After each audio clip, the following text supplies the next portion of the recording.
Ever wonder how taking a leap of faith can redefine you? Welcome to Smart Driven Women. I'm Rona Job. Here, impactful leaders and entrepreneurs come to share how they navigate their complex careers and personal lives. Our guest today is my wonderful friend, Patrice Cleary.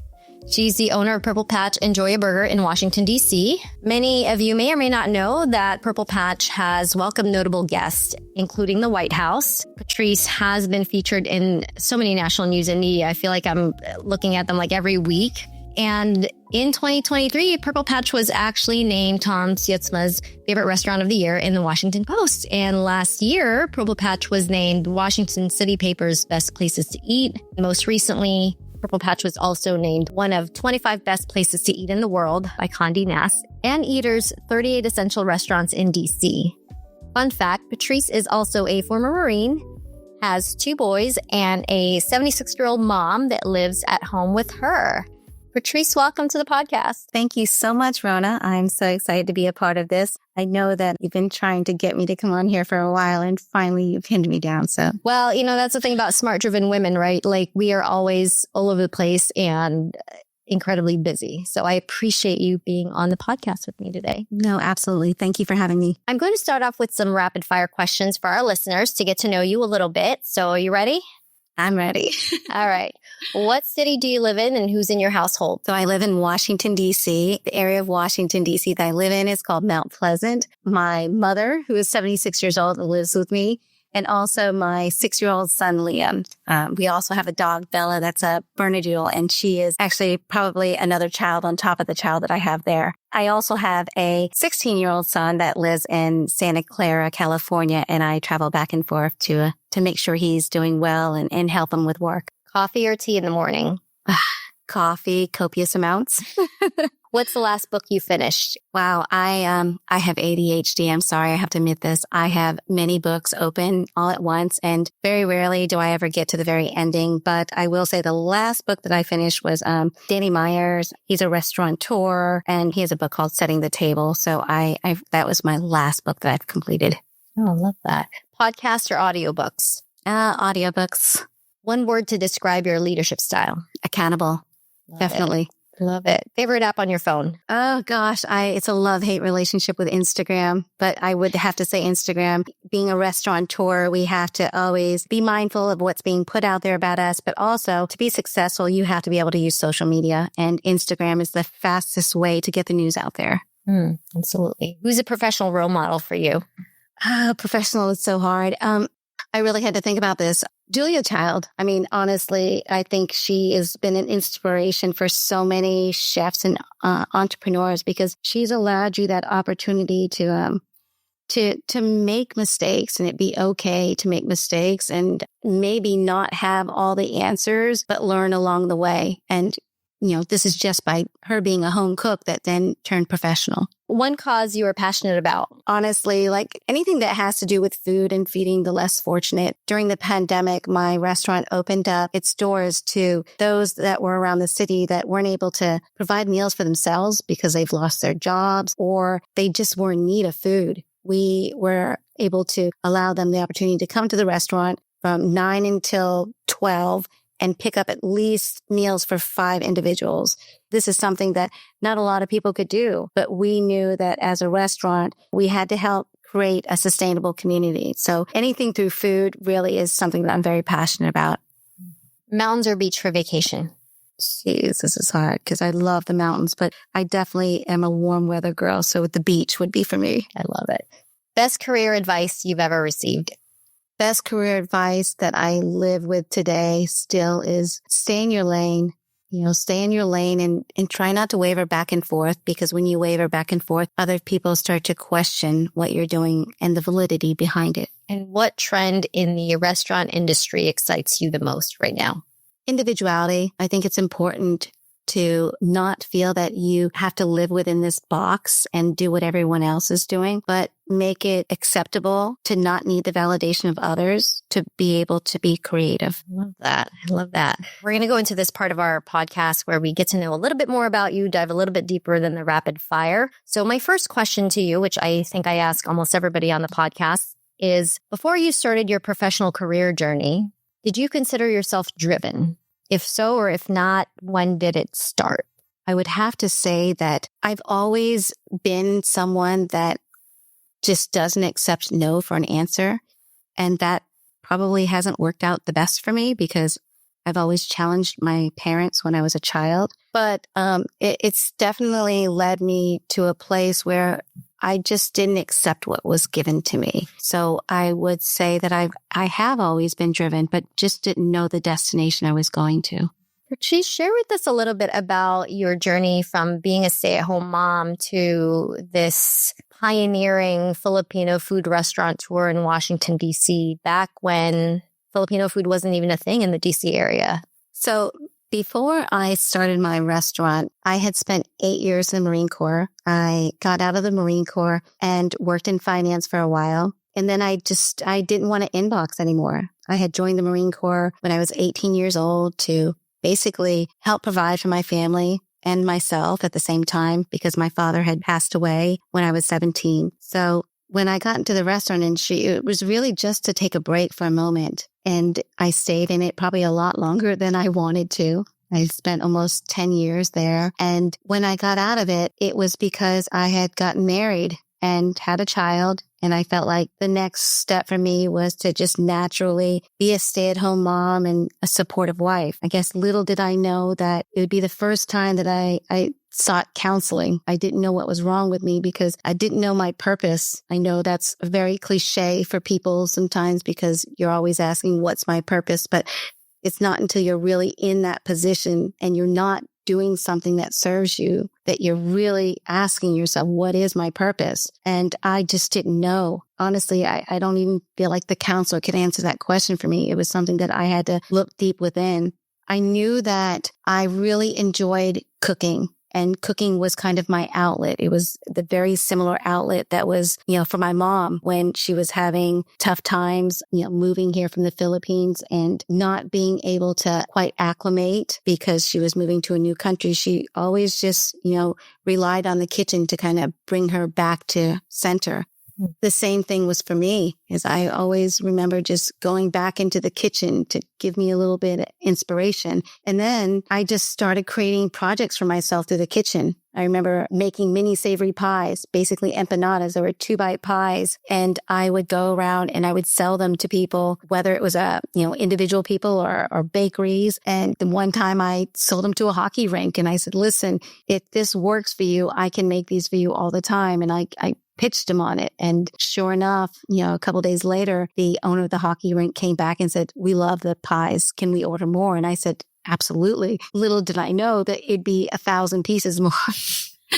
So about scaling. Exactly. So for me, I was on to something. I knew that I couldn't sit still. I knew that I wanted to do something with food. And then an opportunity came to me and my husband at the time. And it was to be able to open up a restaurant in a former space that I had already been at. And so really that was the start of it. A lot of this, I feel like, comes from you recognizing that I'm giving a lot to others, to my family, to my spouse, my child, but I need something that serves me. And in going through that process, just happened to build an empire. Nice. Who would have known?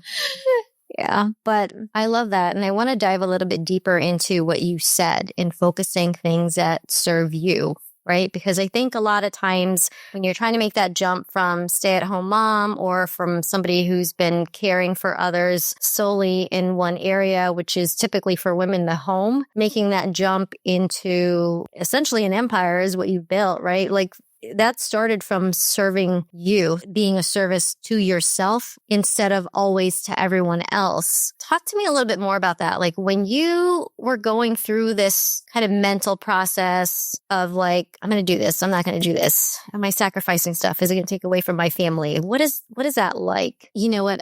I don't think anyone really truly knows what it's going to be like. You really have to dive in. Anyone that is an entrepreneur that decides I'm going to basically take this leap of faith and I'm going to jump in, you really have to just jump into the deep end. You don't tiptoe, because when you tiptoe, it goes back to wavering back and forth and people not wanting to follow you because you don't know what you're doing. While you're doing that, you realize that I'm doing this, and at the same time, I'm building this for myself.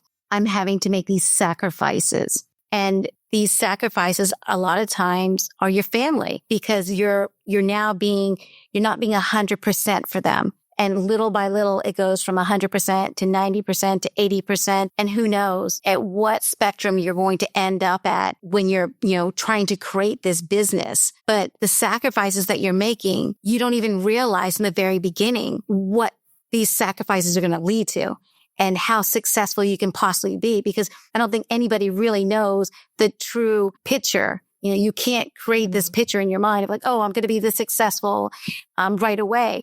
You're just kind of going along this path and you're thinking to yourself, I hope this works. And you find yourself in the day-to-day operations of things. And then as you're doing this, you're realizing the people in your life are getting less of you. And now you're trying to balance the two, and it's challenging. Yeah, I think there's a lot of sacrifices in general that women make, but a lot of that is talked about in terms of the sacrifices that is happening with your family, with time. But I don't know if it's talked enough about the sacrifices that you make as a person when you give up on your own things, on your own dreams, on your own drive, on your own talents, right? A lot of times we don't even know our potential as women because it's almost like we're taught to, again, like you said, service other people. And when we're in that position, when we are now serving other people, we tend to put ourselves on the back burner, and we don't even know, we forget about ourselves. We forget, like, what is it that I really like? What is it that I enjoy doing? And then how do you take this idea of like what you really like and what you enjoy doing and actually prosper and become successful from it? It seems so challenging and so difficult. At the same time, you're balancing, explaining why you want to do these things, why you have to be successful. And that's hard because how do you explain why you want to be successful? Because you really want to just say, because I want to be successful. But the bigger picture is teaching our children that it's okay to want more for yourself at any point in your life. And when you want more for yourself, you're actually saying, I want more for the people that are around me, because the better you for you is the better you for them. I love that. Walk me through that a little bit, because when folks start to think about, whether it's opening up a new business, whether it's going back to work full time, whether it's pursuing a career, people tend to think about everything that it's going to take away from them and their families and everything that is going to happen when they dive into the deep end, right? But you're not always starting off at the deep end. When I say deep end, I mean, when you're an entrepreneur and you go into business for yourself, you are jumping into a territory that is unknown. There is no book 101 that's going to answer all of those questions. It's going to be tough. It's going to be challenging. You're going to take time away from everything that you know of. That in itself is challenging for you. It's going to be challenging for your family. There's tough things that are going to happen and conversations that are going to happen. That's the reality of it. No, mommy can't make the game. I'm sorry. Unfortunately, I cannot. And you have to be okay with that. And they have to be okay with it. And at first they may not be, and they may not realize, like, why are you doing this? But as you continue to grow and they realize, like, mommy really loves what she does, it makes them happy to see you happy. And I think that's what I'm trying to get at, is like the bigger picture in all of this is, who knows? When I first dove into the restaurant industry, I had no idea what I was doing. I didn't have any mentors at the time. I quickly sought out mentors that I wanted to assimilate with, be like. And then from there, I just realized, okay, I want to be successful. I want to see another day. And what is it going to take for me to see another day? And sometimes the people that are on board with you may not be the people that are on board with you a year later or 5 years later, or like me, 10 years later. You may have fallouts with friends and family members, but that can't change your mindset. You have a goal and you're aligned with this goal. When you have a vision of something that you want to do, it doesn't mean that you forget about everything around you. You have to have a balance. But at the same time, those people, they have to be able to support you at the same time that you're supporting them and their dreams too. So many times in relationships, a woman supports the husband. Mm-hmm. And no matter what, she sticks with him. There's maybe not as often that same support that's shown for the woman when she wants to start her career path. And a lot of times it's later on in life. And a lot of times it's people going, oh my gosh, she's so good. He's supporting the things that she wants to do. But the same narrative is never around when women support men. I was so scared to tell people when I was in my first year that I was going through a terrible divorce. And I didn't tell anybody about it because I didn't want people to be sad or sorry for me. And I realized that if that person that was with me wasn't going to support me through this, then that just wasn't the person for me. And I had to be okay with that. I also realized that now, 10 years later, if that person would have just stuck with me and believed in me and maybe taken a back seat to what they were doing for me, how much further we would have been together as a team. But they didn't realize that. They couldn't see that. And you didn't see it at the time either, but you just knew that you were in this relentless pursuit to be able to be happy, to do something that would make you happy, that you knew that if I could be happy, I could definitely make those around me happy. And really, that's where I'm at. That's where I'm with my family now is, my mom sees it. My son that I had to make so many sacrifices for sees it. He sees that he has a mom that now is a role model, not just a role model of like somebody he wants to be like, but a role model maybe for a woman that he wants in his life. A mom that can help provide for a future for him instead of him always looking to his father instead of, hey, I have a mom and dad that can help provide for me. So creating that picture, I didn't realize that in the very beginning. It was more towards the end where I could create that picture and see it. Wow, Patrice, so many great lessons learned. And you mentioned this growth, not just of your restaurant, not just in terms of numbers, not just in terms of the impact in the community, but also with your relationships with your children, with your mom. And I'm sure that could not have been easy in the last 10 to 15 years that Purple Patch has been around. But if you were to give yourself advice, maybe you 10 or 15 years ago, knowing where you are now, the growth that you've had and the successes and the wins and still the challenges that you have now or maybe have faced, what would you say to yourself 10 or 15 years ago to kind of help you maybe keep going or start up? From what I know now, the advice that I would give to myself is that history doesn't have to repeat itself. I've learned that now that you can create history at any given point in time. It's you creating that.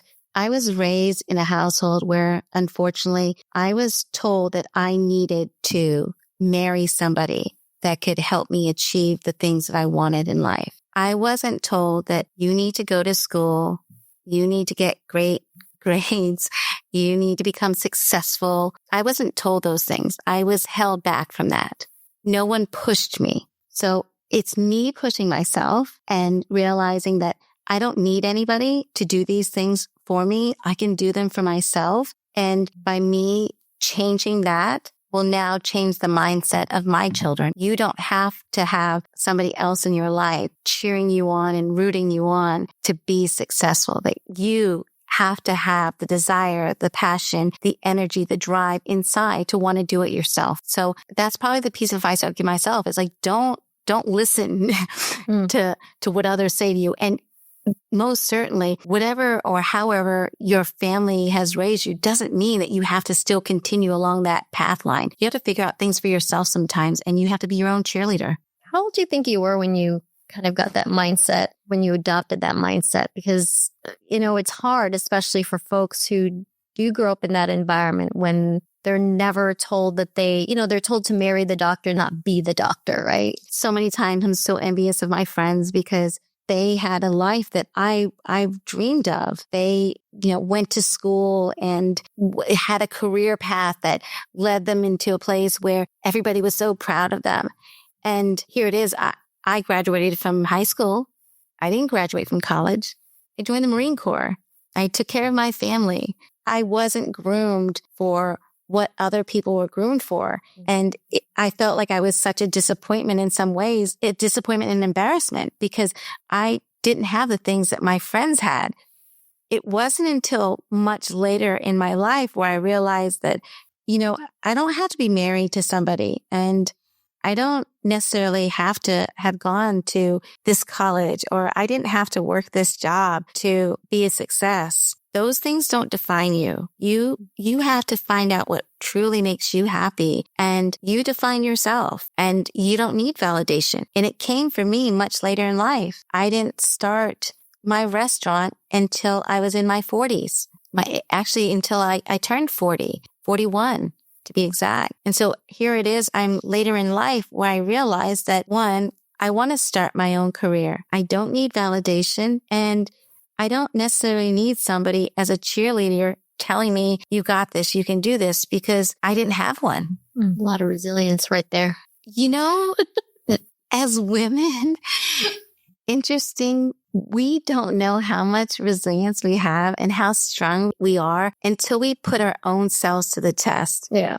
It's really something special when you can put yourself to the test because that means that you're hungry for it. And nobody else is making you do it. What's the moment in your business journey or in your personal journey? And this probably happens to you all the time, but the first one that comes to mind, what has made you pause and think, this is why I do what I do? Probably the pandemic.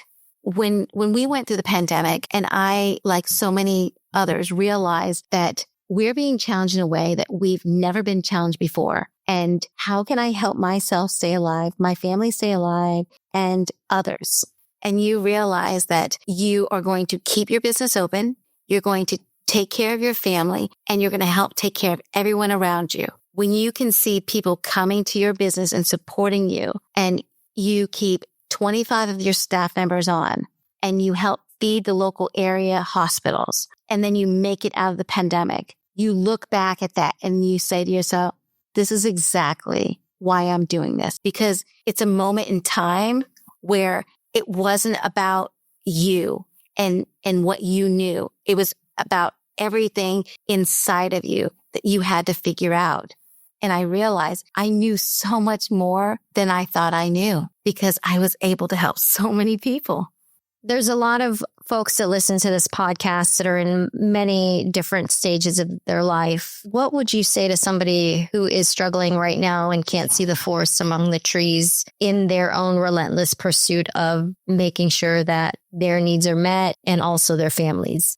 I can speak on like a business standpoint. I think because I've been doing business for quite some time now. And I'll say that sometimes we're this tree in the forest and we can't see outside of the forest. And we feel like we don't know how to grow because we're just working so hard and our head is down and we're just so focused. But we have to be in that space for just a period of time in order to kind of communicate to others what our needs are. We have to be like an encyclopedia of our business or of what we're doing. So then we can start delegating things to other people to truly grow. I always say that there is a difference between a good and a great leader. A good leader gets people to believe in them. Oh my God, she's so good at what she does. But a great leader gets people to believe in themselves. I want to be a great leader.